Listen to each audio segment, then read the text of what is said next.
Hi, my name is Stephen Baker, and today I'll be presenting our paper, Schools Back, Scaffolding Reminiscence in Social Virtual Reality with Older Adults. I'd like to begin by acknowledging the co-authors who work with me on the paper. Now, a really important aspect of this work is that the user study reported in our paper was the culmination of a larger research project that used participatory methods that placed our participants and their views at the centre of the research. We worked with two separate groups of older adults who were geographically separated by a distance of 150 kilometres, and these groups met for the first time in the social VR prototype that we used during the user study. And we've described the earlier stages of our project in prior work.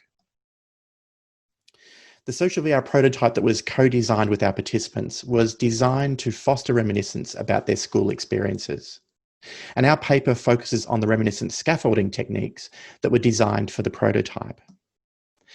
Now, as our time is very limited, I'm going to show a short video that demonstrates some of the prototype's characteristics. The video provides some basic background on our participants. It shows a participant choosing one of their co-designed embodied avatars at the beginning of a social VR session. It shows a group of 4 people transitioning into the schoolroom environment where the reminiscence took place. And then it introduces 3 scaffolding features that are central to our paper. That's a photo of me when I was probably 3 years of age. What did you think your career was going to be when you were at school? My life for the last 50 or 60 years has been about teaching. And in a large part, that came about because of one teacher I had at 2 different schools. So I'd like to spend the rest of the presentation briefly describing 2 of the scaffolding features that are the focus of our paper. The ability to introduce personal artefacts and the ability to introduce holograms that we called Avacasts. So during the prototype development, our participants bought personal artefacts such as photographs, school books, and other school-related paraphernalia that they would like to share with others while they reminisced about their school experiences. Our team scanned these artefacts and gave each participant the ability to generate and share the artefact by pushing a button on the Oculus hand controller. These artefacts played a key role in forming relationships during the reminiscence sessions.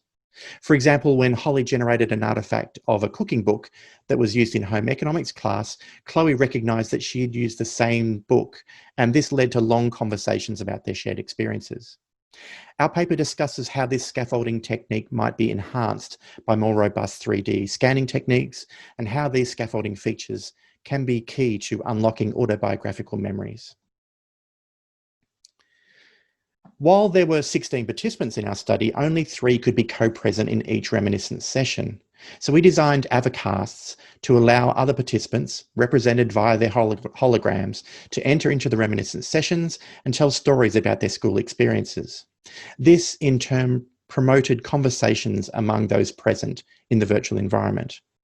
This tool was especially useful in providing opportunities for new perspectives without introducing more complexity into the environment, something that our participants told us was really important to them. We discussed the importance of maintaining intimacy during reminiscence and discussed how Avacasts provide a template that other designers can adapt to introduce new voices without increasing complexity. Now, these are just 2 examples of the reminiscent scaffolding techniques that are the focus of our paper. We also examine how the virtual environment itself acted as a scaffolding tool, and we discuss how another scaffolding feature, conversation starters, were used, and we show how this feature prompted reminiscence in different ways as the user study progressed. With that, I'll end my presentation. Thanks very much.